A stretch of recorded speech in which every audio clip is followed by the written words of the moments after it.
Ia toi whawhelo ia tu sa moe lau whaafonga whita I tunga le vai ngau le afi ia malo le tau atai malo le sai malo le pale ia nei fo I tula I na ua se furu ma le tasi minuto te nei le tula e lima I le taimi a mantou nei New Zealand nei au kilani marukau mantou ofisa whaasaralo nei o le tantou Blue TV ia ma le TAUTAI ia e ma ASIATA I le nei fo I aso lulu io o le nei foi masina tolu se fulu o iuni lua felua se fulu ma le tasi malo afua ai la o maua ia le nei foi aso ma tango fie fo I le nei aso I le sulu le la fiola e o malu du mako io mo ka le lo le meka ke mi mingi solo ai nei va ngole ko inga kaufa penge io ai io le ia o kaufa ngai le kere fa mai mako ie mai sa vai makua o kaufa ile fa polisi e yo foringa o le tau e te au le iai ia o le tau fo I te le fo ina fatu tunga tai oi ia e te alu fo le ki pe pa vai vela uio le o mai oi le nei vanga le afi io e malo afua malo o maua malo fo I le fatu toa fa pe ana fe ngai oi manga luenga o le wa ilungo le awala o le wa eva ma ki la musika ma lo ulu io e pese sunga vane toloa fai pule fa malo o lo tofio le to le fue io e o ko leo I tu malo ia awale manuia ma ko awala ngalu ia e te tonu manatu le to tau paoina fa tu pe o muli o tau la fonga pa ia masa ma fai ngale ave o lo tato o tunu Samoa ia mata mai lava le mata saua se pa ia na lenga tu la te fale mo na tau wiloi manu malo Ia fa le polo papa fa le polo tu ta faitia tu ta faitoa ia wa fo i pui pui ngo tama ma ainga o ainga fo i mala tu tama ainga we ainga nofo ainga papa ainga tupu ma ainga ta faifa manantu ia ole anu no fatino tu sala le au talaina se fa mtalanga le o sa mo le au mala ia ina ne sipa se la manga ona joy faile malape o ASIATA le tatou proklame ia ai fa beatu sa ma tu fa mtalanga ko ko ia malo le ngā lulue, malo le whaatotoa, malo le ona sai. Whea lava le uru whanua, mata whanua, si u whanua. Ia, o whea foi, o ngā tonga le mu o le moana o lo e ngā lue mai ai ma e maua mai tātou whaasalaunga ia i la tau foi e lungo meli ke kele, o waa whangoka. Ioi, ia i la tau o lo o ngā ngau le vau, ma whaa e le tai. Ngai pei o tala e masani ai. O whea lava foi le tia seu o lo e ta seu ne ai le nei vaenga o le taimi e me se foi o le atunu. O whea foi le tafa o le kelope. Ua e tu ua ilo a inga mai e pele ia ona o lausa ili ngā manuia ma lausa ili ngā malo. Wha malo atu ASIATA ia teo e malo le toa. Iyo e malo sa ili malo.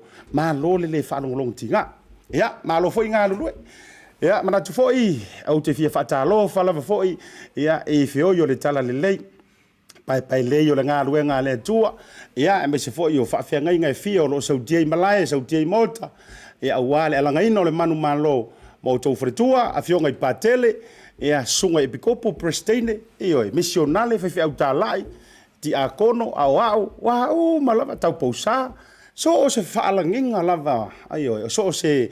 e kare sia fia i le atunu e ma se fo io ma tau ni usira nei ma se tatou tunu sa mo fa ta lo fa ma ofo lo fa tu ASIATA ma le proklame o le TAUTAI ai ma lo le nga lu ya te o tau le nei vaenga o leso ia fa ta lo fa ma a fela o fa ta lo fa na yo tama ma tina ma tutua tu asina sina io kama foi le pi fa solo mai nga ilunga le ka ko ia pensionga o ngoli manga ilunga io ya fa pe le yau o le ngoli ma ye kire ko inga o nga ke io between ko inga ma le kama ko inga ya tu asina sina ma lo tatalo ma lo le tu ya muri papanga pe yo fai vole tama lo fale to fe po ina usa ili lona sauni lona tali yo le tiongie io o le anue e a wa foi le talonga foi le o le a mouta le mutai fa mai ia o le a o ngofoi ta puta po ia o faiva ia tawi na e manuia ioi ia ma lo foi ia tau po le fala ia maula le ula au wa feta lo inga ia mala va singa o fenga ia sa mo ma le au malo losi o tau le au malo losi le fenga luenga ma lo le fa longo tinga ai au ala le usunga ka o le maluru le waiai o I kofio lai ioi e fiu e kama foi le umanga kiringi mai le ala mua kiringi mai le ala mua fa mai e fa fango ko rua fa mai ko li mami uki han ko li mami uki ya fa kali le lima mingu uma le lima mingu mo fa mai han ko fa popo ba se lima mingu ua peia e pule lau hani ngā ruenga. Ia malo le usua i ngā ruenga e le whai ngofie. Le mela le ngofia kwa ia ukou. Ia e kou vinga, ua oke ngeiri siro makuan ngā. Ua oke ngeiri kua fi, ua vinga i ronko onua. Usua le fia usu le maruru. Mai mare oke alko makua. Mela le ngofia kwa ia ke oe so ia ke fia oso mangi usila. Ngofia kwa e la vaka kou maka mai ki iri ka kou ko ngā lopa lai kua. Ai le mawhai lo fioso wangila. Oa, leu whea koe ke usu a e whamai se koe rima mingu. E au tau whai tina, so ia kou ke le popoi whapenga. Ua whai atu ua whamai si toe ina. Ua marurungi usila. Se whamore mole ua marurungi usila. Ia re kau au kou, polonga i sa moko, e sau koe polonga i usila. Ia sa oi whawhawhinga, polonga mai. Ia marolo ni sa ia te au tau. A talo whai a te au tau woma paanga mai le tātou proklame. Ia le tātou Blue TV, Bluwave. Ia ma le au nanga masani le tātou TAUTAI ai. Ai le asa salua le tātou proklame mo mori la wha malo ina inisi fo yo uso a wha salalau me se fo tua whawhine ia sa mua atu matamua e le mātou au nanga le nei vaenga o leaso e le sunga ia Lorenzo iyo ka masasao ka meki ka maiore masasao ia ka ke kau fiu e kuri aku sunga ia Lorenzo Kaisara iyo afa pe kele o sila fia inga sunga Lorenzo ai to vai lika ka ile le o mai le ka matai lika ka le pe kele hanga kenge pe su yang kenge ya ka or ko kele yo ngi fanga ya sunga na ya Lorenzo o le tato sui fasala lau fule na yaso va yaso te tasi le tau le tolu awane ngalo awane emisia afai o le ke rua fusu amare mama faro kingo Yo, olo e faya inga lava pea i le mamafa o tino. Awane ngalo, awane emisia, ia le porkalami mātango o fie, Lorenzo ma le Pacifica Health Telenoa, tau le tolu i aso va yaso te itasi. Umananga, afa pea wa uma mai wa ele mawhaya ro kingo, ia e oso mai pasi ngau ngangang, ia pasi ngau ingirisi, ia i tamai ta ila leo pea ma Claudia, ia i le tau le faa se ia pa ia le Julai 5. Ia afa pe foi like sa uke ai poro feu ai mai ai sai mingi feu ai ngai ringi disinga ia kifa mai lo por kalame ia ke fale anga me mai ai lunga le tan por kalame sia tau tau ia ma lo ia te oile on sai fa talo fa tu sunga ya Perry muri polo sua ka fio lai Perry o fai so of ma vanga fang le suangi ma tau por kala ma tau maftanga de vanga la fiafi o ha mai auto o manuia me uma ile lofa malanga leo le tua nomen ma pesone Josefo ma lo ma mai nga tai leo Rosetta tao filoa tui vai ave eneliko ma tau foi ma futanga ia ele fangaruina foi ia sia u to fine por tau sia tai sisi fata ta mati le lua fefe ai o veki foi ale fale kai sisi ma fanga la u waka dunga screen la po anga o mai le sunga matua fa tua masanga fa taro fa tu ile tofa la talainga ia polo songa foi tu sa mau fata tamati le lua ia me se foi no falo le mafuta mai ina I sini au se talia ia le fangaloina foi ia le so fine le alena le mafuta mai I na I fe foi lingol piko ule la kalaka mai le si piko ule hanga le o tara te irangi drive ia na lo ia te tau ia be foi la ia Fionga le lipule a Martin fauina ma tau mafutanga io e Martin o fea le ke kausami mai e nge kaini ia mahalo foi fontanga me sio on saying on yaso ia malala valo la foi e ke vai va mai ia va talo for Francis Pua Yane Francis Pua Joanne's io I fi ia ngo for le kausu il fai o Francis malolo no sai malolo fa to ia ai nga taile o le to tele wo ma pa anga mai oni ngalo like love and share tato programi fa pito nga fala fa malo malo fa tai tato company langolango sama rianga lei o ila to nei wo mafuai ona fa awu pela ma to to ile aso mle aso afia la fosa ko pesa mo awana ngalo le fa tupe numero tasi te uso ia ile tai ao auli afiafi so se kaimi Pacific easy e te mauola to office I so se taulanga fa taula vai sa fa kilani ia ma fa solo to west o ia West Auckland fa pe fo ia au kilani matu Pacific esi fa talo fa tuai le vionga fa malo ia ma le lato crew esele au le leo ringi crew malo le tau tua tu no malo la fa fia e cosa foi polo wala ko nga o se lau sa okupe ka le lafo e o so ro fia la fo ro se lau ro vai gure akara o inga akamai o tara ka fa se malo fa to afa pe o le wa ulo fa so pe wa e un ka fo ile le tulanga o lo usu le ile farkupe wala ngol maru ro voi o fa so ro la lo le fitu te ri le malu man tu aka ngo ki la e malu fo inga le pe ave vela le aso ke le a por se furu wongo se furu lima ia ma ko ngi pi ma sangi le e condition sa lom tu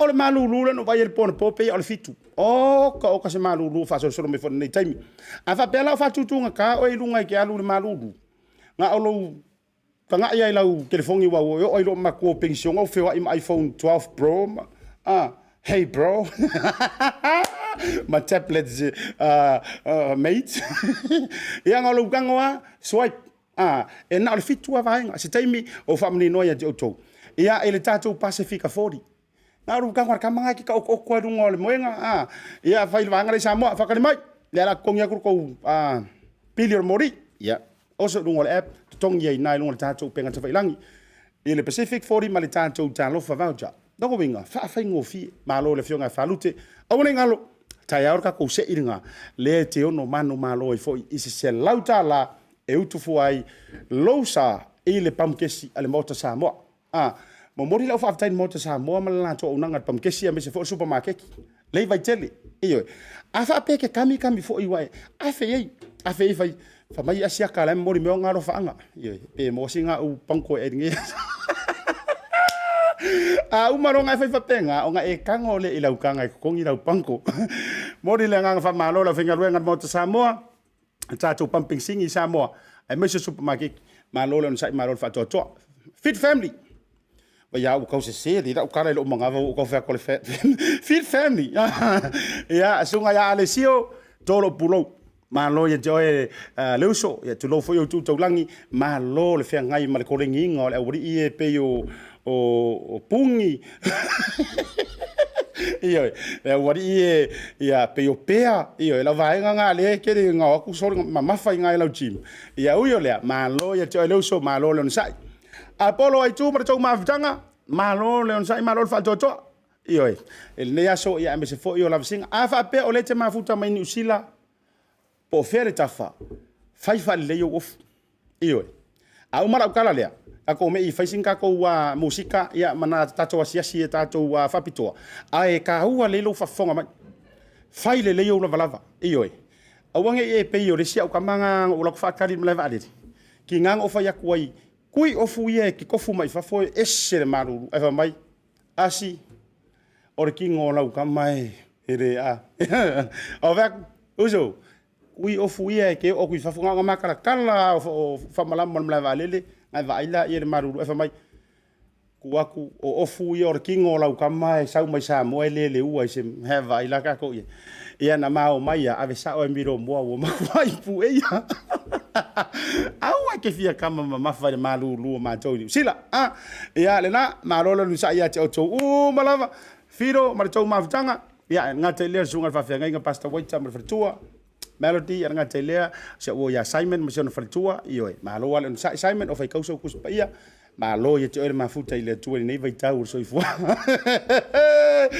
ia ma au fango ngoka ye uma ma tu la udisi a te lo la utala se tata tu pesela ia a mai al pesi tata wo tata fa to ngo foi mai le o le mali yo la ori le e la kest e uma su mai fo ia le mai ta ia Hana Schmidt se ma kala ngo e ai le kula fongo kau fa o file kau fa ngi sila o kula fongo le fa pelo fainga o le a pa pui ai o e pe ke fa sala o e fa pui tolu te usanga pe a e fa ia se tala leanga mongi ala kala awala ka ruesi fa i fa sa kofi e ala ka ngoe makuwa ingu wuki ya ke o le kula fongo le aso nei ia mata tu tata no ina to ina fo ia mana a tinai fa ma vai me sa mo fa msingonga ia i tulanga fo balota ska mai vai nga ka kala ngoe ka ko fo imero la ia pesele mo e kula ile runga lava nga mo ka fifi au suar ko ingo e mo e fo imao e mo ia ai ave la ese mo we'll be right back.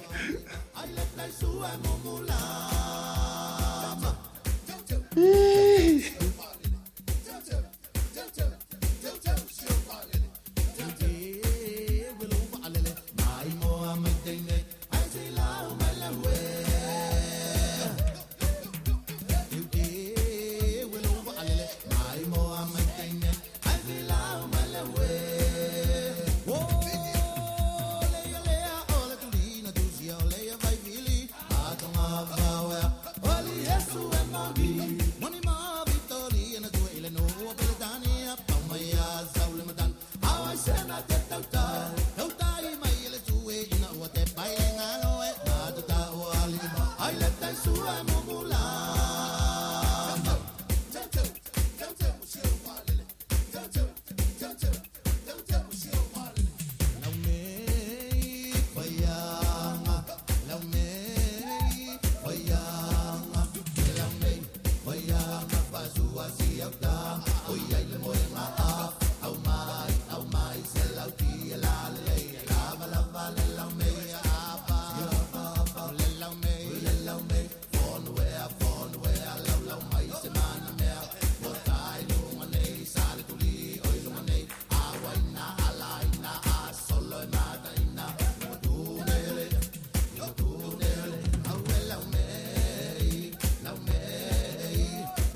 le la wana fai lau whaatau.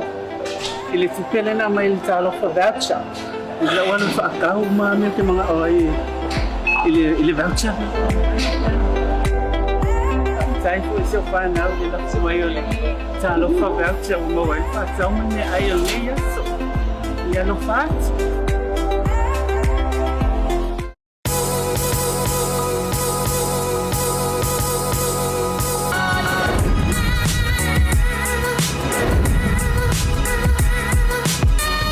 Tau tua ma le au nanga le mot tau sa mo service station nei tona i matu. Ma tau te utuina lo ta vale ma le tele o nisi o matu au nanga i se ese.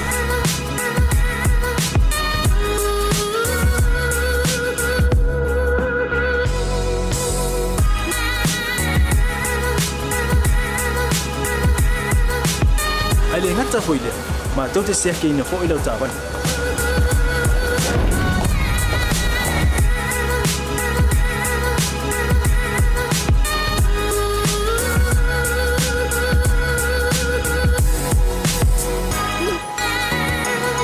Siapa lah yang voice wow, mau lah ucapan.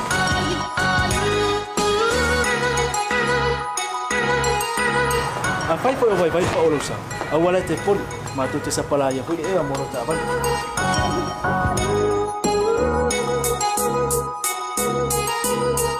Mulu no posilah dia, mua tapi lah ucapan lebih out. Mua tapi lah telepon ni time out tu inai lah ucapan. Malah bayang mulu. Mana tua fu? Matua i fasa ina, lo tau maktapa ai no fuanga papeni.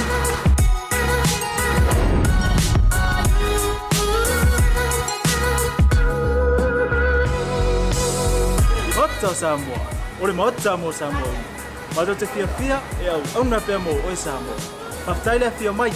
We'll see you again. God bless.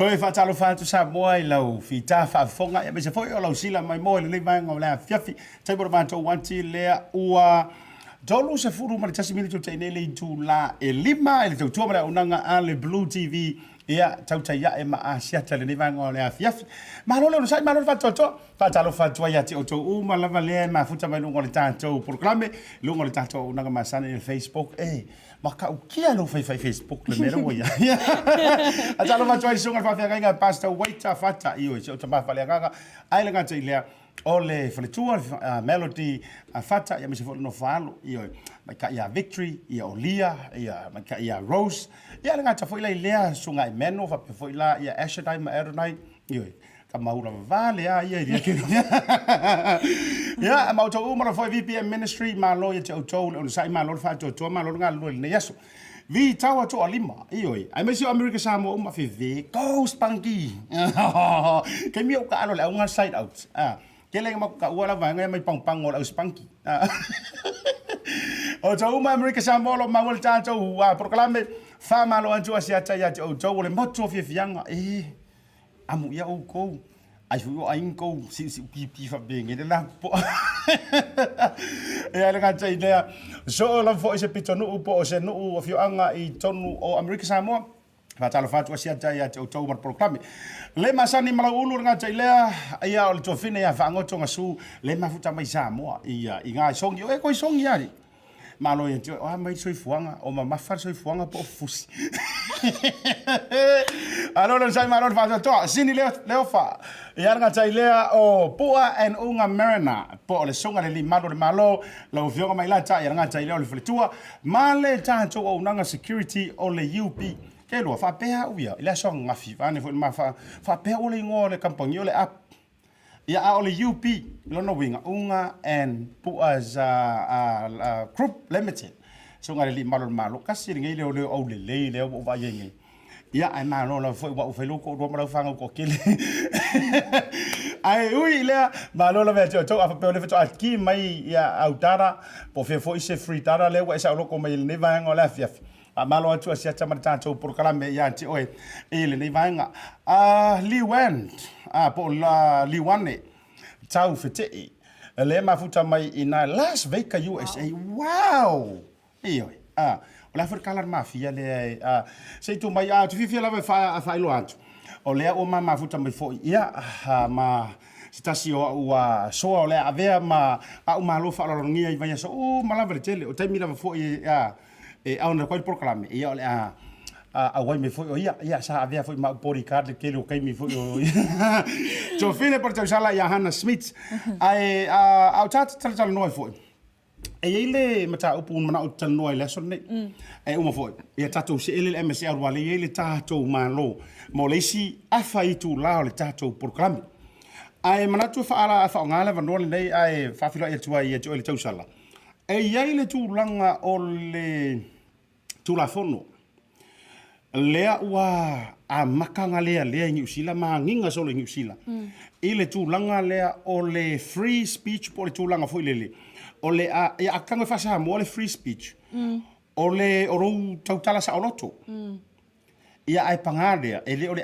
nga sia ka kuwa miu o le wingo le free speech le tau fa tala no ina ia pasia o le kau fia yo oe ile so nga fela fo yo au kala le yo ile fa vai yeah ai o le aso fina ngalo ia ile vai ai o le afo ile tu ete yo ina le tūlanga leo le afa atula fono le kakaunga e koe whea se kala wha ki ngā o se kala wha awhewhe o se kala leanga ia kako whaia le au whai kala leanga wa le mawhi runga Facebook le au whai kala leanga yeah exactly o lea la so Facebook is the worst place for hate speech o leo le a wha tala noa ina o na wai lunga whai upenga ta whailangi e mai seo tātou mainstream medias news pe o le Herald ia newsroom New Zealand ma o le na wai iai le tala noa ina ia pasia se tula fono ilalo le Bill Fright Act.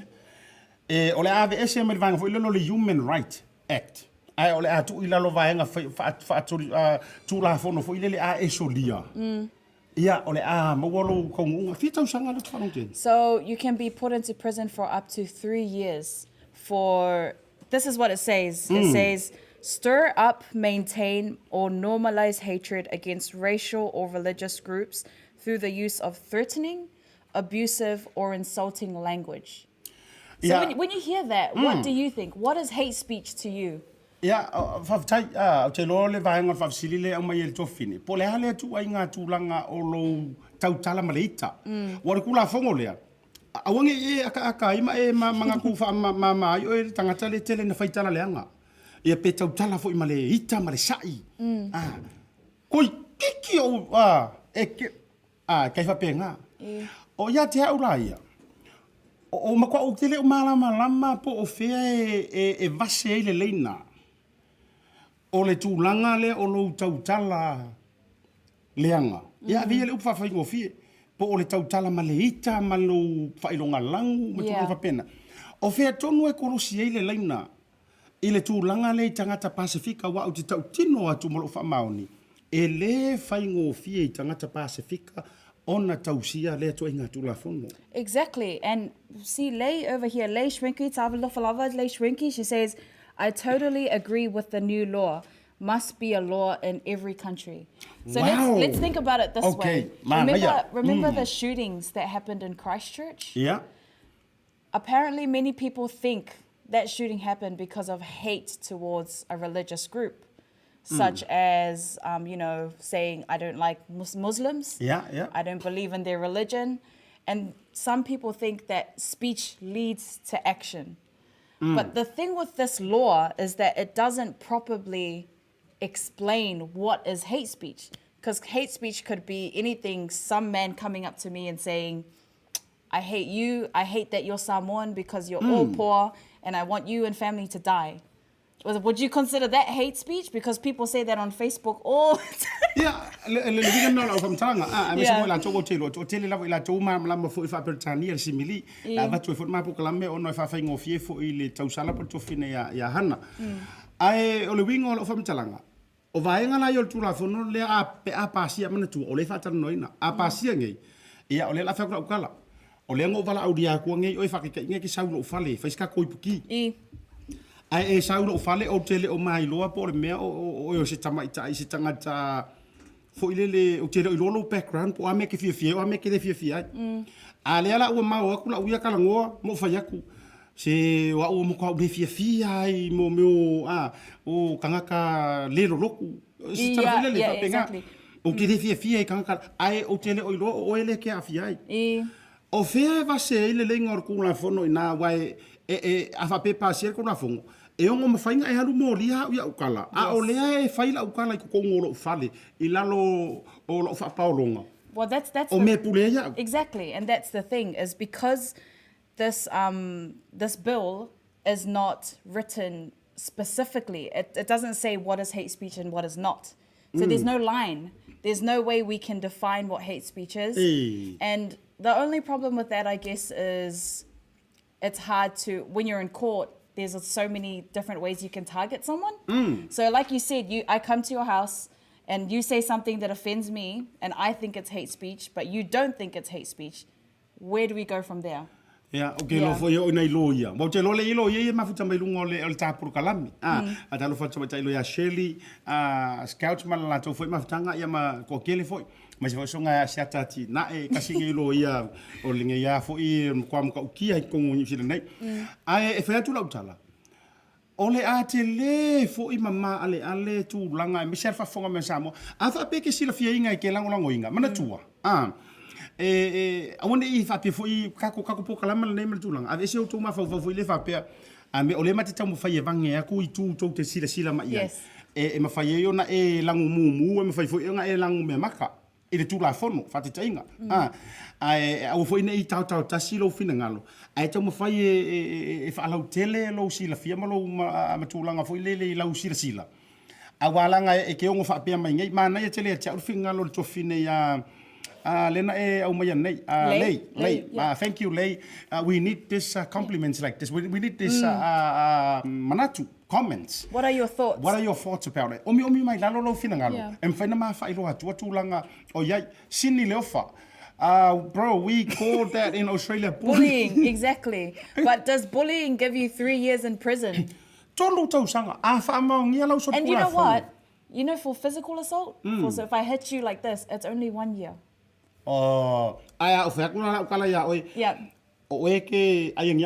Yeah.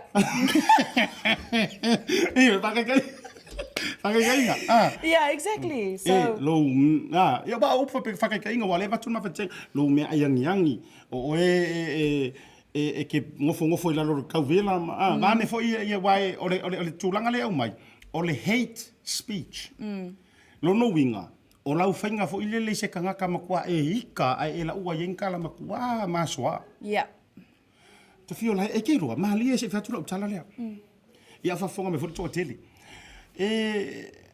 ona o me o te tupu ele fa peta te faiatu ai te lo ale si vai liu o te tilo ma ale tele tu la fono nei pe ono pasia o tu langa I tari tonunga ia pe la utala ole lainga ngi va se leu ki fa ko a fa pene la o le la o toi au mai ale ke so sta mai titile sta malaka pile o ai foi Israel for Lau. Oh my goodness. Yes. Le la o toi au mai mana tua ele oniona mana tunatunga nga faku la ve ya mongofo mai am fai so it was purely quoted from the scripture.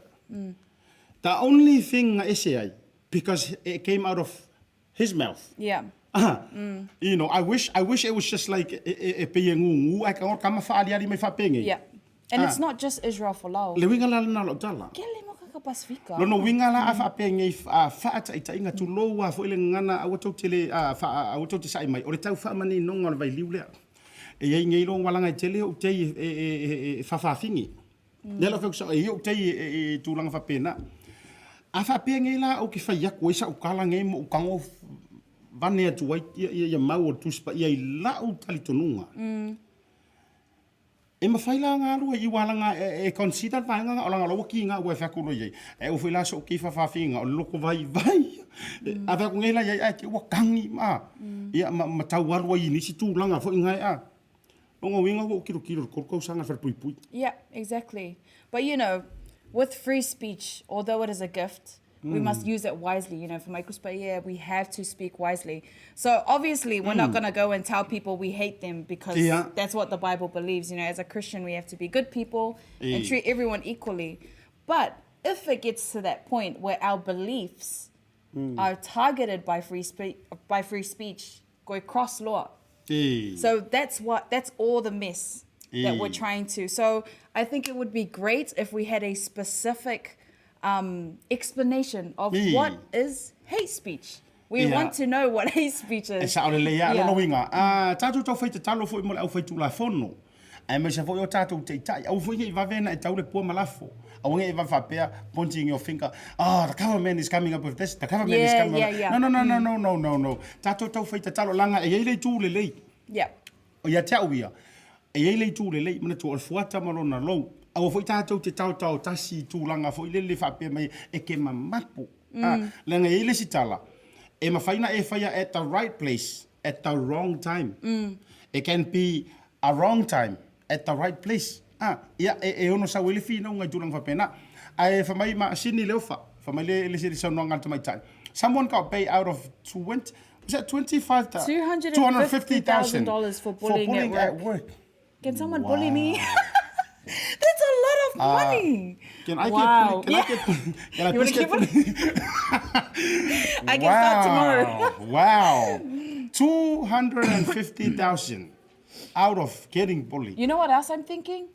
Is that how progressive we've become to a point where being a bad person or being mean is being punished to this day. So we're progressing towards that.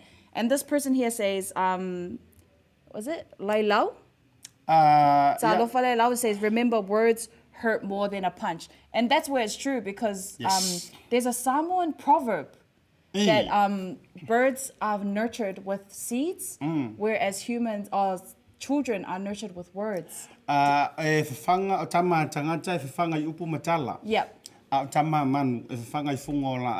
Yes. Mai foi le asau no ngal tuma tai lavalea. O e siri atu le onga mariti nga upu nai lo le o le tapo le tu. Pakekainga. Au kango. Ya, kiro ke angir ki nga ai au fa kula ukala. Ya e siro ai pankeki. O que ngalo pa. Esa o ka unga na wari foi. Ni fa mai e la fa o bangia. E la fa o. Ai fai pepe ka ko anga fa kwar ka miki. Arbe la lauda ila fa la bang. Anga kwar ka miki la lo fa mai. Fai pepe. Fa mai marco inga. E fai pepe ka ko we. No, inga la wala. Ana vinga fa talo fa ya Vincent na waina sefo me se foi o lai lau mauafu mana ia le fingalo o le ia te ropo tofine ya lai lau ta fisi fa henu tui ma lo la ma fa mai nga tai le puanunga mana ia se o ko kango kwai la lo le hate speech is sort of similar with threatening language under Summary Offence Act 1981 manga ia le vanga le fa manino mo war sunga le malo le le ona le me se foi la o le UP security. Hate speech is sort of similar with threatening. Long wingala. Ko nga kamala le. Ya fa malu ru mai la nga na sei fa yo sinka mai sample le. La nga tawo mo ta to sa mo. Okay o ko inga tulo eoki e uma. Nga wonwa ko inga ya pingi aku mau me ko uma mau fa ko anga. To inga o vanga le na fia va tu vanga le. Alanga apa sia muli tu la fono le. Nga ko ka wo so mai la ia mau manatu tele. Ia ai taru wai le mala malama i fa ai tam fai fa mala malama i natu e tau alanga ole e papu pungi ai e ke le ango ai le lope uma enga ela ve ai ko lu ko sang mai fa pui 3 years a talo fa to fina telefo papa me se to telo o to uma ngol ta to pro kalame ai ole la uta fa mani no me fa tai fo ile sungan malo e por sunga le pule ole UP security ya mai lata foi pua mo le tau fa amani no nga menga walanga o yakia ia ora utala monia o ore o tangata o ka ko sa mo o O le sika ko nganga le pi kau ke fia fai. E le fai ai rungo lo wika. Ai pi fai lo fia mali. Truthfully, Le winga la tala. Ia ke vai e kama foi le savali fa fa ke inga la savali ia le mo o fa. Anga wa o le so foi le ke maka ia. Atu ole filongia ia ai ono fa alongo ile sika ngaka lai I left my sini le ofa vai Samoan people laugh every conversation. So what is real and jokes? Which is what you're saying. Nga tonu after sini. Le tu langa tonu alna. O ka ko pi ka ke fa kala sua. Ia le sira vai ngale. I fe atu tala nei fa Britannia. To lowa. Hey, you're back. You're FAT. Yeah. You know? Kelo, that's an insult. If le palangi. Yeah. After tu Samoa. Ia emfaina fe aku. Voila. Exactly. You're Lily. You go to Kongai every Sunday and your one auntie is looking at going, "Koe la po." Wala, ram koe la po. Ia mana tu, la akama ya fengali. Aku ia faku. Anyways, yeah. We got one here from James Mercury. Questions: since we are obligated to report a crime to the police, does that mean that if we hear something hurtful come out of a child's mouth, do we have to report to authorities? To the authorities. Ke loa James. Ole vevela yo lau fesili. Ole vevela yo lau fesili. Manatu. Ia, ole ale isianga tonu ia ma ua ono o ma ua. Ole ai ka mo failo nga fa ale loa. Yeah. I wanted to say something because your question is valid, even though you're probably joking. It's actually valid. And let's go into law. Yeah. So let's say, for example, do you remember the 10%? Yeah. 10% HRPP in fasting? Yes, okay. yes. I'm not going to get into Samoan politics here, but I'm going to use it as an example. So during the Samoan elections, there was a policy written, the woman, 10% woman. And because that policy was not written specifically, it didn't have what this means, and there was too many gray areas. There were so many court cases about it. Yeah. And that's the problem about laws that are not specific, laws that are not targeted to a certain thing. So with the hate speech law, there's a lot of gray areas. And do you know what that means? It means the lawyers have more things to fight with. That's what I'm saying. Yeah. Ole a tele nga ruenga lo ia ole a fai. Yeah. Awale nga ole a matua I fanga kanga kaya ilanga fa winga nga ole tula fono le hate speech. Iyo lona winga se aso o kanga mai ya le siro yanga le mo ki fenga ruenga fatasi. Ia e mai se fashion finga le tula nga le ole tula fono tau fa o file nei New Zealand ole speech freedom.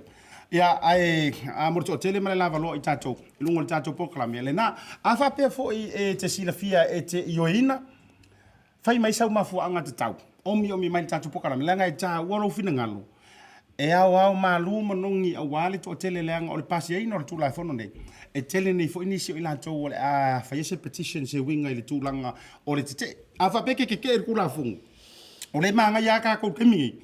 Ia, fai sau mafuanga. Omi mai sau mafuanga. Ia, ili tato Blue TV. Ia, meli mai ai. E mawhai ona whai loa I natu. A whapea foi e ke lango ina. Wait, did I say le lango ina? Yeah. A whai e te lango ina. Whai mai sau mafuanga te tau. Ia, e mafua I o ngā lango ina tu la fono. E mawhai lese o pokalamo le veiaso le nei po le veiaso fo. E mawhai ona o whai loa. Pe postat fo I lungo le mantou page. Ale Blue TV.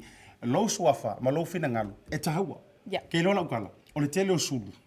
E tele fingo tai maua. E mo mia fo I tātou matanga ruenga. E me se fo I o le tātou whainga malo. Lo finga ngalo. Pe a whape whalia.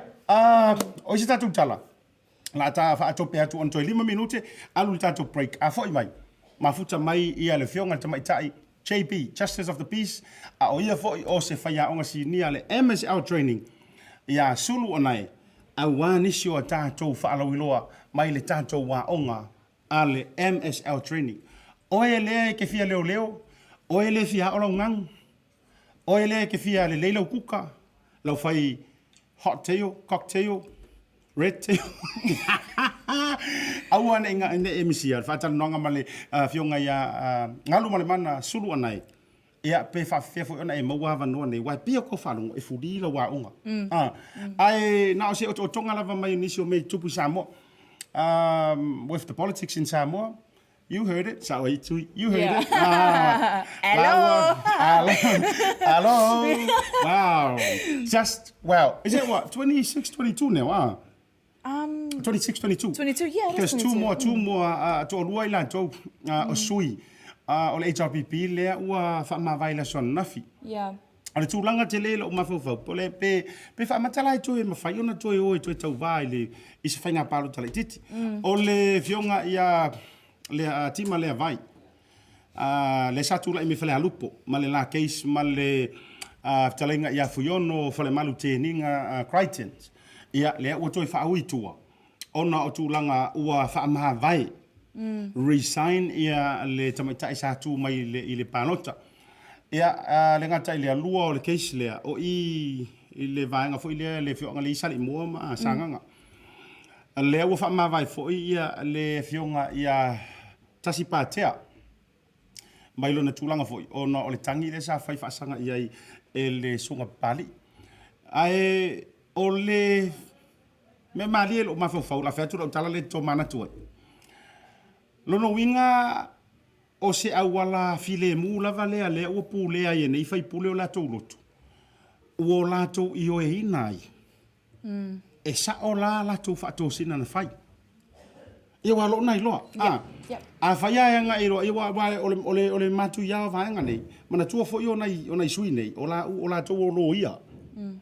O la tau ni lo ia tono le malo a wa le tau tatangia mai a fa maungia le sortu le sortu la fono fa to singa no winga pa u mai le se furu lima kausang ia ma le to e fa nga disqualify le license fo ile fa lo ia fa ona practice sai sa mo tu langa fa lo ia lo winga la sa o ilar ko inga fo ile e kawanga misi nga kas ai a misi umorola le dua le fai pule le loia. Ia o ka koula ia koe follow mai marpea. Uio lea. Tātou talanoa ma le fionga ia Galumalemana Sulu Anae. Pe a fo i mai tātou whaalo ilo le. Au ne ngalo e joy. Le Pacific 40. Ma le tā lofa voucher. E te whaia i sau whaatau i nei. Uku o kuai le ka avale alo ai ngai Samoa. Tu tongi le cash power. Tu tongi e tuai ma le pili o le vai. A whaapea la koe saungi rau whaafaa ki whaipoipo. Mauar ko nginga o lau keki. E a whape fo las whanau o ta mamaro tina ave wha moi o tauli Samoa e mawhaiona e tutongia umatulava i leo au nanga ale Pacific 40 ma le lantou talofa voucher. We'll be right back. Le lawana whailau whaatau i le tupele na mai le talofa voucher. I le lawana whaakau ma mea te mga oi i le voucher. Sai foi seu final de la suayole. Talo fa voucher o mo ai fa tau ne ai o ia so. Ia no fat.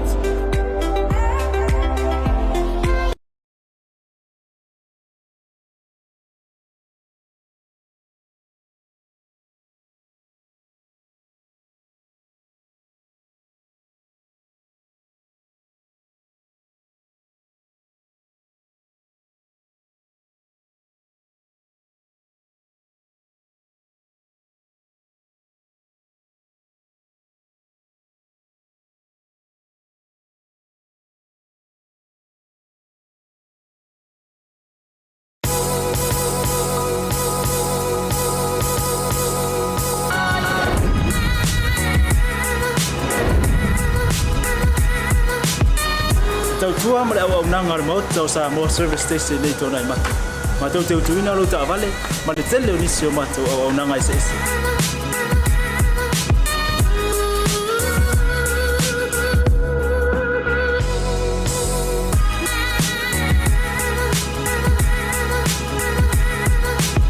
Ai le ngata foi le, ma tau te sea ke ina fo i lo ta vale.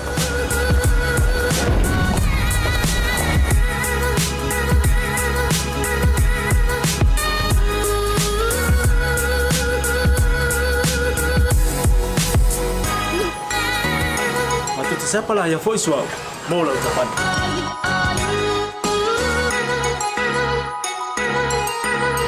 Apa itu yang baik-baik Pak Olosa? Awalnya telepon, Mātou te sapala ia hui ea moro ta avale.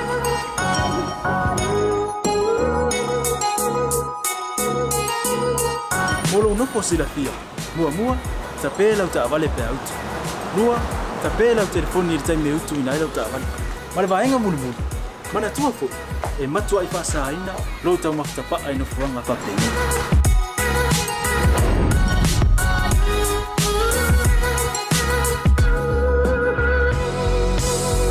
Ota Samoa, ole mota mo Samoa. Mātou te fia e au auna pea mo oi Samoa. Maftaile fia mai. We'll see you again. God bless.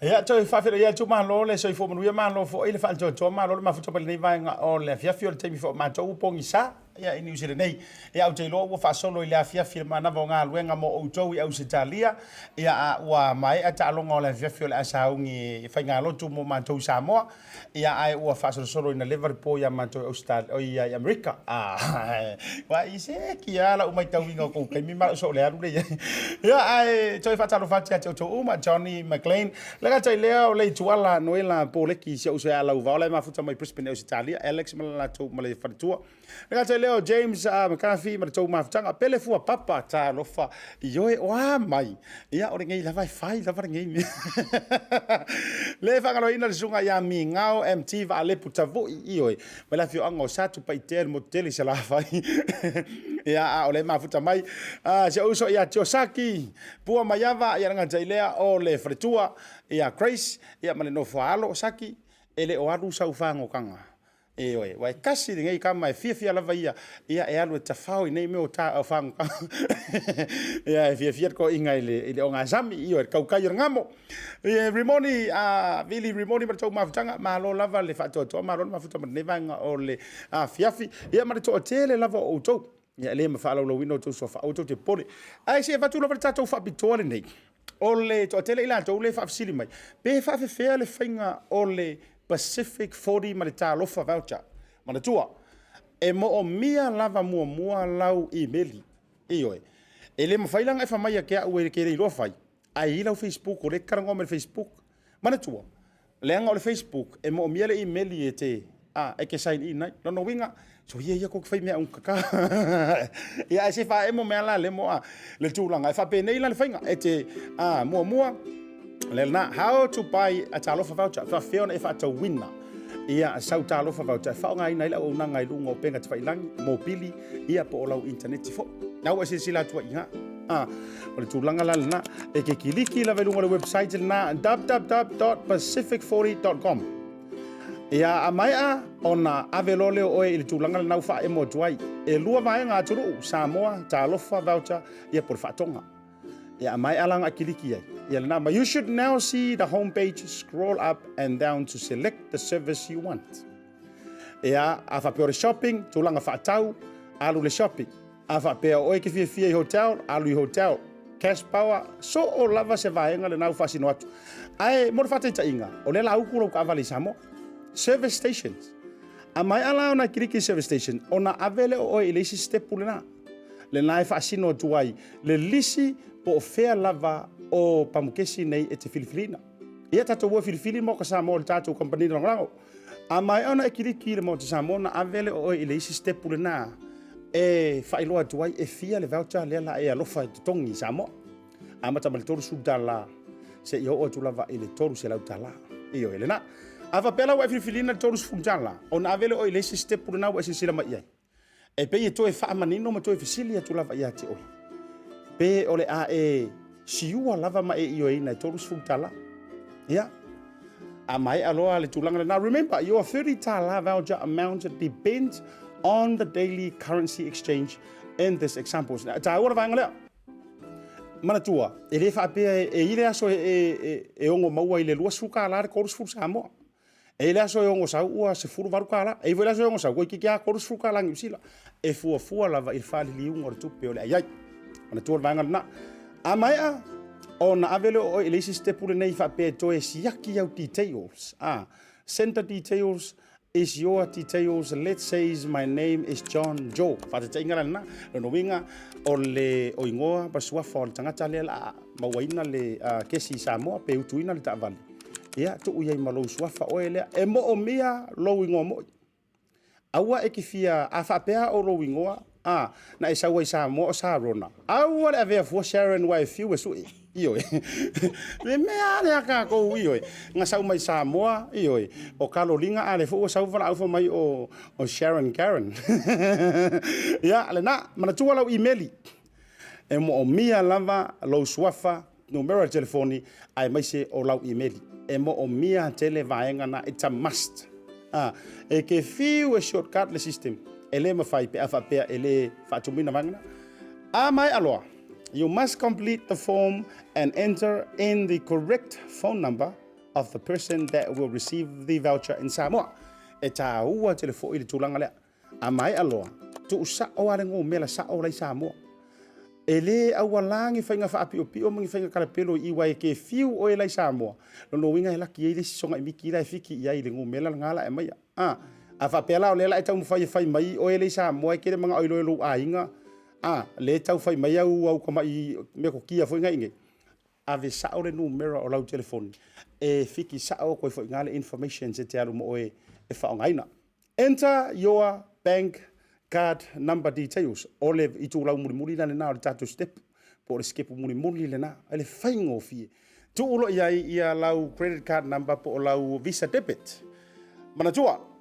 Tasi leo vaenga ma ale ke leng fa mai si fa fela pe aku ti te yosi ke u ko kango me wole sa usi furmile onga au ai te popole e malu pui ale lei ele se feina fo ye lanto o le kaimia u manga kiriki le pei wa sa uma me na ya wa haru fo ai pa wa kaimia ko fa mai ya ke fa fakadi o le leo so Vai foi e makere keli. Ku details ai uma enga. Ayo e ha unga piu o lai makua i ku le lai empty. Le na. Ya o nai vai ngala na fo e mo mia. Mai ya ona avele o vai ngala na fa mai and then click place your order. E le pito ilalo. E o malonga siaki o sa o details ai mai se o le vai ngala visa card place your order. Mai aloa. The receiver in Samoa should get a text immediately with their voucher number and details. Tau wala tulanga le. E sa o loa o mea i whaia kui ngai usila Australia, Amerika, so o se tafa lava. Ia, lono winga o ngā ke i rola ia lea o Carolina lai Samoa. Ia wa i kule. Ting! E kango konsiaki, aiva mai. O lea ua fulu mai, ia le alu roa, mai whaatari se e uku lau ka vale. Ma so ia ki song ka whao vale ma le alu pingsingi. Ia, o le vangalan na tato Pasifika fori. Ai, fia loto mar wha moe langa fori nganga, o se wha monianga fo ia te au. Ia, whawhelo ia tu le fionga i le tamaitai, wha amasino o le fi le mu, pore saunga le mu, Justice of the Peace. A fionga i le aloli i Galumalemana Sulu Anae, a o se whaia onga si nia fo. Wai longa lana tautua. E le tātou a onga po o o tauina e le tele o whanau le tunu ua mese o le lalolangi. E le MSL training e manukau. Ea, whawhira ia tu i lau whionga i lalori. Tā lofa marosu i fumunui? Tā lofa whawhitai lava. Tā lofa tu fo i le malu o le atunu o lo whalongolongo mai fo i le ia fiafi. Tina mata mama tutua. Ia e meise fo o tātou a inga uma o lo o iei se taime whaavanoa mai mo si mpitala noanga fo i le ia fiafi. A tonu e mauai fo i sesi maningo. Se me manino mo o le ia fiafi. Ia le nā tātou whai whaatalofa i le anga le leo le tua. E se la o ahile o whapeo ngoko la. Ai wo vai a kunga foi le senga mai o lo wow. Ia o pe o toe o ni ofia tu pule tino ma lo si e time o proclame. Ia wa fio mai lo fio ngai lo li e me se foi o tau le tunu. Ai tatele ise ele au ngo auti le mafu anga wa fio mai ile fio ngai lo li ia Galumalemana Sulu Anae e tu sai o le faalawi lo ina mona matafa ioi matiu te le MSL. Ai e le vai liu o ki fia fa fisiringia. O le te loa le lua masina taru wai sa whauina ma filifili ai ma whaatauto ai e le atonu o New Zealand. Le fionga i le alo li. E avea o se JP, Justice of the Peace. Kama fo ia le a whapea wa ea koe a palai au o pepa o a umangi au legal documents fo ia le ke lenga whaimai ko akudi ai roko o rua. Ia ma please call me ai fo ia le pawanga kai me ke kakalo i le tua. Ai mo mia la se JP nga ke whaamaungi e sainginga. Le la wa esi sila mai ai. Sei fai sau noanga. O te loa lele i le vatu pe o lua i toru masina jalu o na maua lau fai longa maalo ia oe i lau tautua i New Zealand. Pisi oe lo ofisa po le hase kuanga se fisa ukala. Ua whakere inga i lo pisi po. Whaftai lava. Ono o le fisosoani lava mo tātou tangata au i lunga i nei New Zealand. E fia i loa fo i a tatau ana wha i loa i ai mea o loo mana o mia e oi, sa ia mana tua a e alu fo i to ngā mata ngā luenga wha penei. Ia e tatau ana e malmala mātili i ni ngā luenga fo i loo mana o mia ai oi. Ia pe o mea la ia o lewa o whaalongolongo atu nei ai. E whai asina wha pisi o le ngā solo mai o tatangata. Mea aso to nai o hau la le o te whainga luenga i aso to nai. Ia e whea lua i sa o alu i Manukau shopping mall, ia alu i Papatoe, alu atu i Manurewa, alu i Mangry Bridge, e whea lua i lava, ai e selebana ia, o wa o ana pō, ia o wa mau atu ai le telefoni, wa amata ona vili atu i fale, o atu i fale. Oi, wo oku i fale. O atu, o leo wa amata na pō, o atu o tātou tangata, e nai pepa fo i e fia wha maonia, ma saini, ina ia wha apea ona wae ai e whai ngā luenga, o isi fo i o lo o ia ia o a onga, ia e leise taimi o lea uli e o i e wa aia ia mātou. E reo o kama fo i o saki ngā waku fo i. Talofa ia saki o. Talofa disi au se ia. Talofa saki me praise. Wa o le pisi ma pepa. Ole ke le ropo e ngai pepa e pisi mara kama. Ai va na ia lava wa lai mala kama pe asau fo ia wa ma ke fa maninho a foi pe a fai o mai asaki. Ole si vaenga wa ia ole upu moni to te ai me si o tatu ia i le vaenga o le COVID. Mai tau nei o le COVID. O lea ua te leina malue mai mamatanga mai ia whaletupe e meise o company fo ia le whea ngai matou tatu kiwi saver. Ia, malu. E tasi le vaenga le mwhainga wa e pe sangi e lau sunga, lau fionga, ia tūlanga fo ia o matou kiwi saver, pe whape o ka mga o e kala mai i tūlanga o mo mia. Ioi, ASIATA, e na o oia a saini lau kiwi saver. E tatai vai lua le leia ta kiwi seiwa. Ia leia te leia le whamanino i o tātou tangata. A wā o mea tau passport. E tatau ana iei sau passport o na o lo wata fo i lea tatauna no tiro iai. O me fo ia wai e iai a mea tau o kopi. Iai originals. Ia ina ia e o mai o lo iai sau driver's license. Ia o lo iai fo i sau passport. Ia ma sau address fo i e tatau lava o na iai original fo i lea o te tangai fo i lea le iai. E fesosoani a tili iai. Ia e le ngata lea. Ia o photocopies e au mai. E tatau ana na au mai a waieni original fo i e tu tilo iai ma. O se fesosoani le mo tātou le tātou atunu. Ia o lo iai ia e manatua. E tele ato i ngā pepa SS o sponsorship forms, ia o adoption forms, ia o bank statement, o mea fo ia mai le bank, ia e pei fo lena e tā ua ASIATA le kiwi saver. Ia e whapena, ia au mai fo e tangai fo iai, ma wa aise mea wa o whaamau ninga uma, e fia maua, lo o atu te tonu. Ia ala ua uma o na wa ai se tasi fo i o mātou, ina ia maua le fisosoani le tātou atu nuu, ai le i o te tonu, i te wa mai maulo taimi e te alu ma mau, ama e te e ma mau mai, ai o atu iai, e le mawhai o na saini o na i le o atu toa, ai pe wa avel nei ava noai, e tala noa tu ai, ini mea fo i o loo mana o mia original lava po lau passport, ia ai mai se fo i lau driver's license, wala iai lo wata i lunga. Ma lo whaafitai, lono winga, o lea la ua whiosofi mai makama i ang upapore ai, le leo ranki tanu wasa, o inga la kumuro o fisara wari ia wa ore ke leo whio i mapipo ke ri rupo ama o pipa i. Ai o lea, na e te fisila whaafonga mai, o le mati whantaritara noa tūma le whionga i Galumalemana Sulu Anae.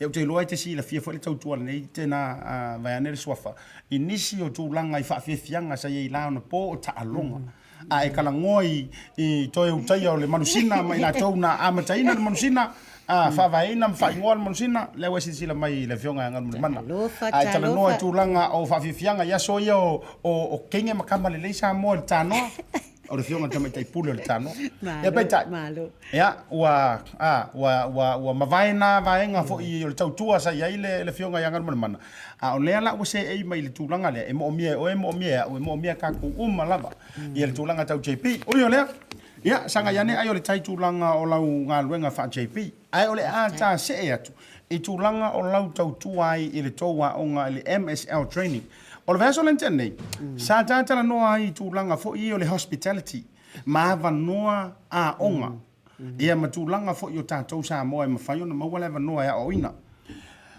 se whai atu lau tala lea lau fionga la loli Galumalemana o Samoa pe iei le tu ainga mawhau le nā ma le whaatou whala inga le nā whamai ngangaka me kaua onga i Samoa ia kai mi fo kamiki pe antala no ia ona pe fasingo le fanau e fa ale kalia kele au ma kukua ia makama fo inga nga fa ale ile kele a onga ila ko vai kai pe aka ukule a onga terminator ya onga pe fo ringa mai se me e tiro mawalalo ia o pomonia e sa ore tu langa i nei ai mai sore tau tuala ms au pele ai ele ai o tātou i nei e tutusa u matangata pena e a onga pe te le i a onga e mawhai a ona e toi oso lungolfua e mawhai lava ona e toi a mata e o ia pule mai pa e toi sau e toi a mata awa e lo oi e ese le mata ngofie o le a onga la leo te iai e mawhai ana e sau po le a lava lo tausanga e te sau lava e te toi a mata e o le amatanga la e mātou te whesosoani ia te oe,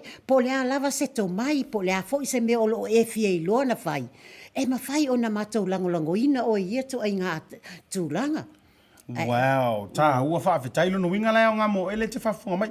A whaifo e la whawhenga ruenga. Mo le singa, mo le la whawhenga ruenga, mo le la whakuka, mo le la whakapenga whali.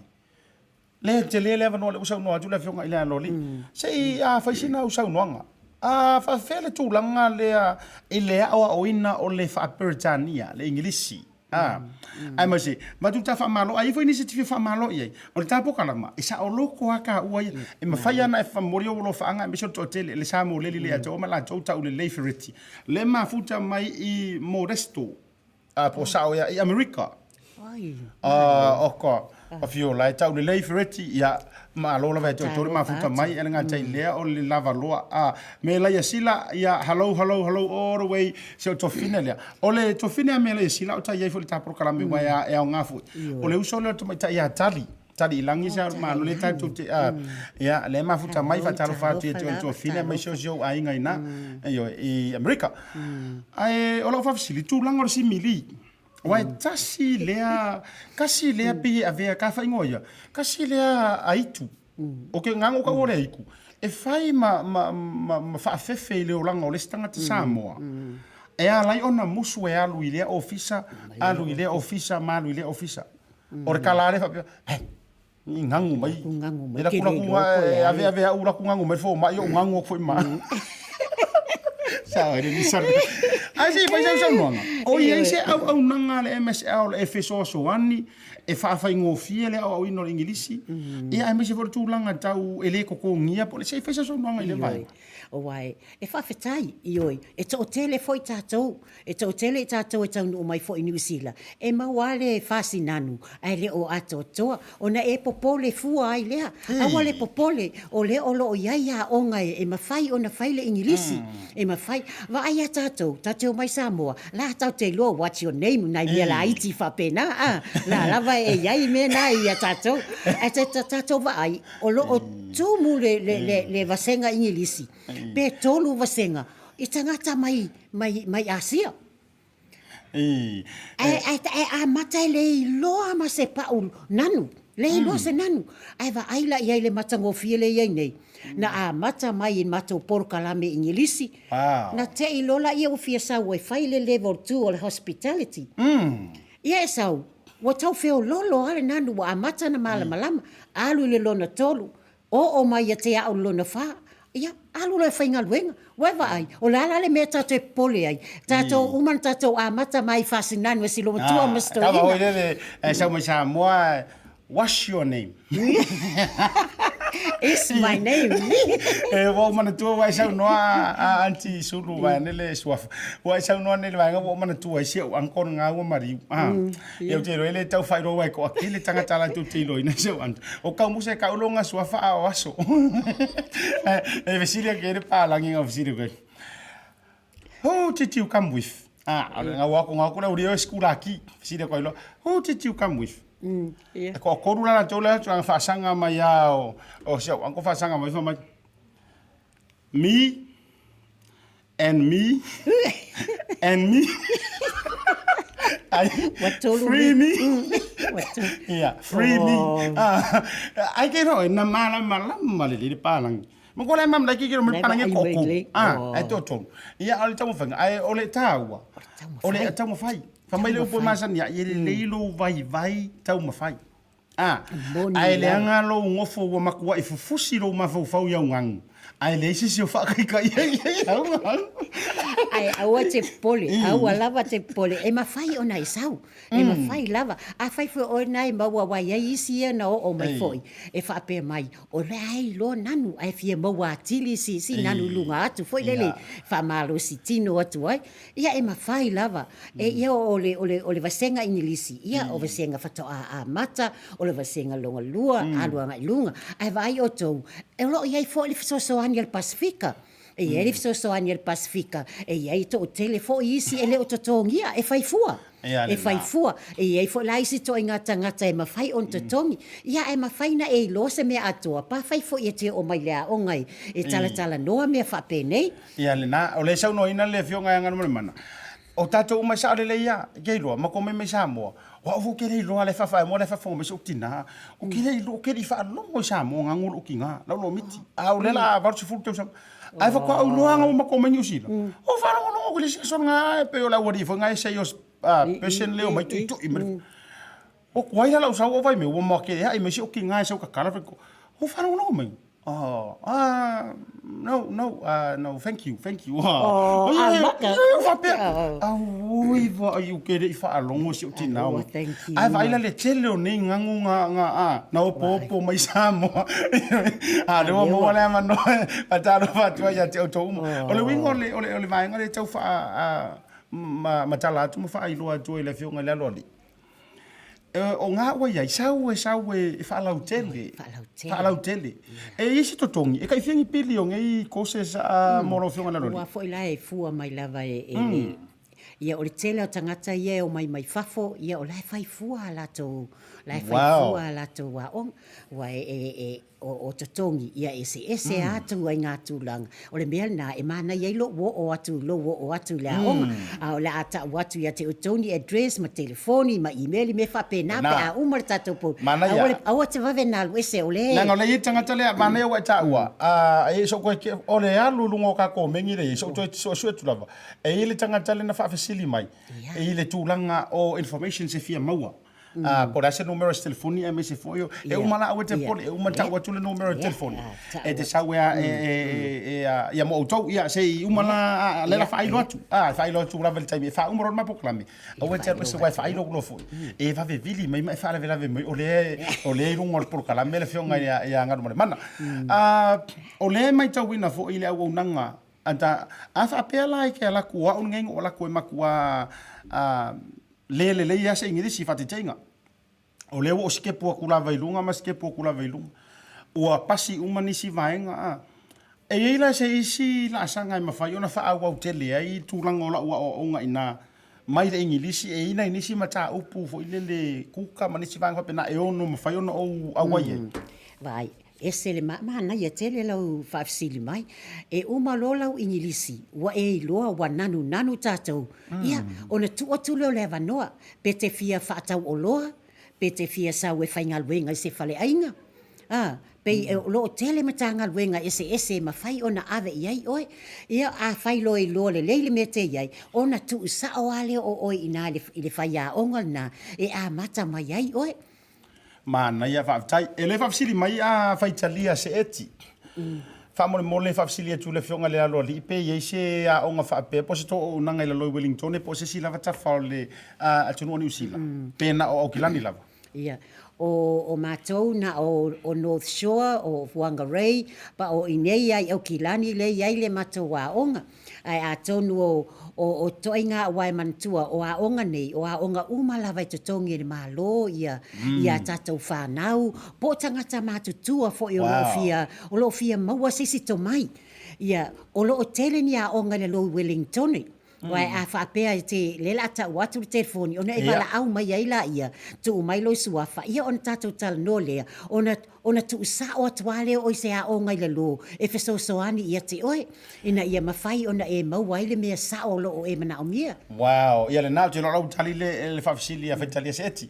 Tangi jo niu, le whaafisili mai, mole lava, ASIATA, po le ale numero le telefoni. Ia le la watu o numero le telefoni o le numero vili fua a fa pe ngalo pengi fa mawangi lo le taimile nei a le ai o le la atu watu lunga man to engineer sunga ya le mole lau sila fia le totele o valu se lau lua fa tolu valu ko e wak o valu se lau lua fa tolu valu oka se faingo fio le tato na welunga le tato screen so 0800 22 4438 iyo ia na o le mo si fia tato nei o kilani ia ma ila to e papa au la tala mai tala fata yo mnukau ono o tolu Great South Road manukau ono o tolu 603 Great South Road e manukau ia ma tato imeli na fo tu ina tu luma le tato na ia na o sisila mai ai na wai luma o malava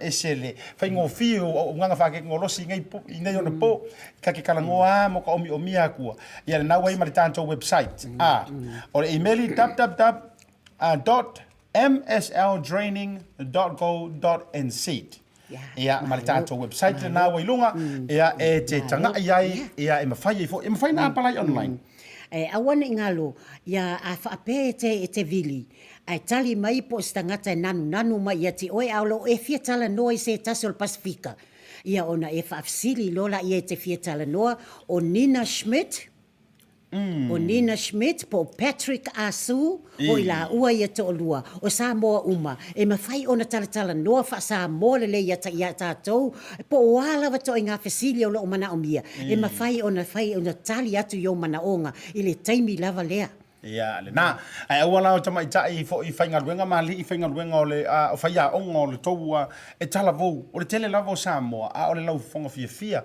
to e la le ia na a fa talo fa sunga ia Dennis Misa ma la to ma vitanga talo sanga setu ia malole ma to mai malole fa to ai le ngata ile Augustino mo vai la le sa o le veringa ngo Augustino mai it's the broken low nose Augustino ai vo ai manga o ista sister broken ya malor ma hota le vanga la visa o le tu alalo ale sunga Augustino io awaite fefe e fai ala tala le vai nei sa moa inai fefe au tala i fo ia le kalesia le Yesu Kristo lo pio senga tai wai pio kama pala langi le fa sa moa e te lo la tala ele kai ma se pa langi e kau kala fa sa moa kusa lava po le fa sa pasui sipai sasa sipai sisifo ele tai va ia tunga ma ai kasir kanga kai aka fo nga Samoa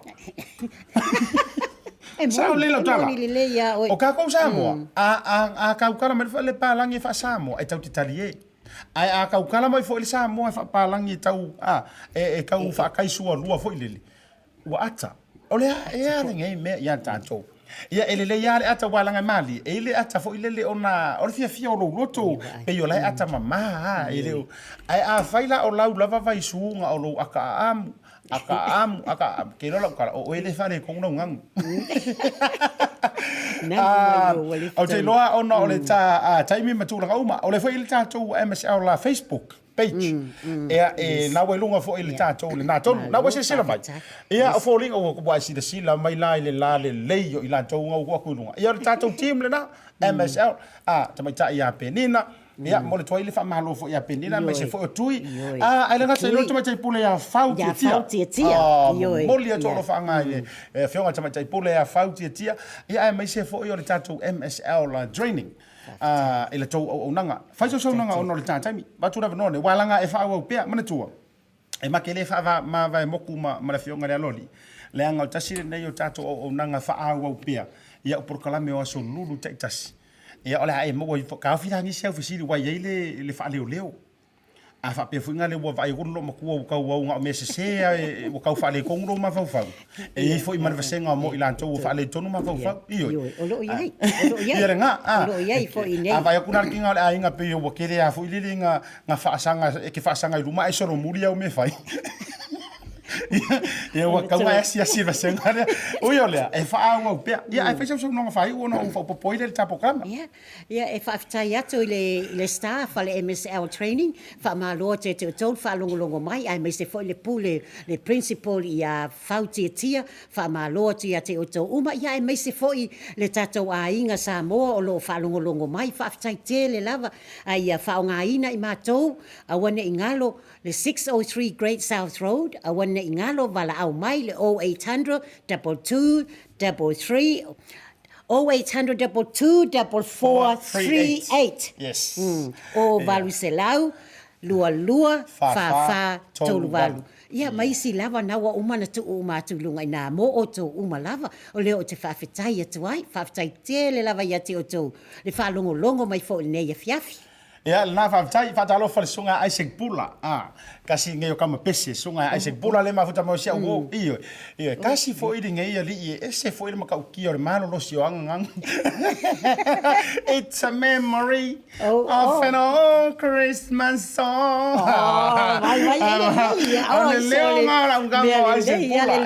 ia me se fo yo wa ko sola kwa ia euskalia ka ke fe lo o yo le malo mafuta mai tasi fo alo lo le tunu musika olo to alima sa no usia vau ma to mafutanga Sandra Peters ma lo lava le on sai ma lo mafuta mai ya anga tai leo le swenki ma le to tele lava io o ka sko kele so so ya ranki tang masa Simon blessings ya anga tai leo tele am ma to fangut a big shout out to ma to au fai fai ba io so ngal tai ya Simon anga tai leo ma kesi ia fa pe foi la ia au kaukai yo ngamo kaukai makapala pala ia ma tau tai fo yo le matafanga sunga ya lofa te lea ia nga tai lea o jo dei even on la spo ke no ngi au kaukai nga o le fiu e se fai fi au fa kau mau ia au kaukai yo nga kai fale ia wa langa to tele ai me se la wadi ia le ke lenga fa ke kala ai le ifango kai samo o Frankie Tanuvasa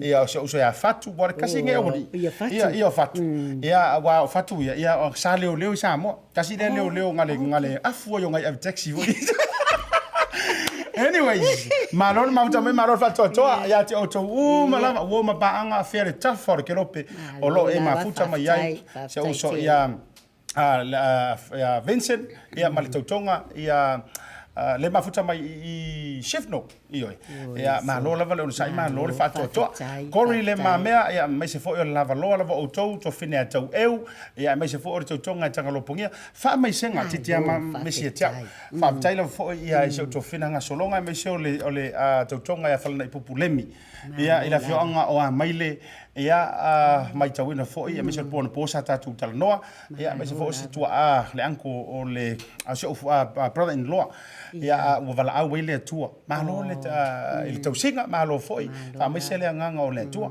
ia e le se va nga fa no wa vai foi i tulanga o le soifua le tama ia wa matua wa fo ilo na soifua ia fa fo ia ile tua no vi inga pe o la le tama lo yopi o ia na fo ia o ia foi na te toi avea ia fa manoina lava le sua fo yo vai me uma fa mai se le nganga o le li e me se fo le fioanga ia le fio le mata afo le tama ainga ia me se fo ia le matua ia tau ili ia me se fo ia le fioanga a toma le pongisa le no ia fa mai se le nganga o le tua ia te o tu fina ia me se fo le ainga a toma le fioanga mai se o e pele ia mala ainga fa vau ia po kala na ASIATA le tau ia Au li tia ele tua fofonga uma me se foi ia mo lo malosi lo fionga le aloli ia warka sa nginga o pepa mo ila ko ma ko fa lonka ia me sera lo kiwi se vale so ma fo pe on kala io langa o pe ia no fa on kiwi se wa o sa vali ko le se furu ngo tichi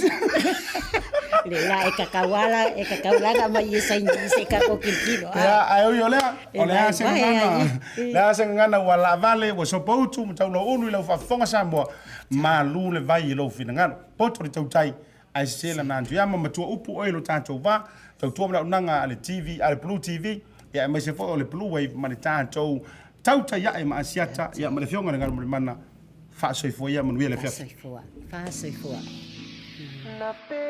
Squad, baby. Rex, J Sands. Oh, say I'm say you are complete to me, I get you. By the way that you move and the way that you smile. Say, oh my Dorima, baby, you be giving your hand, I'll take you anywhere.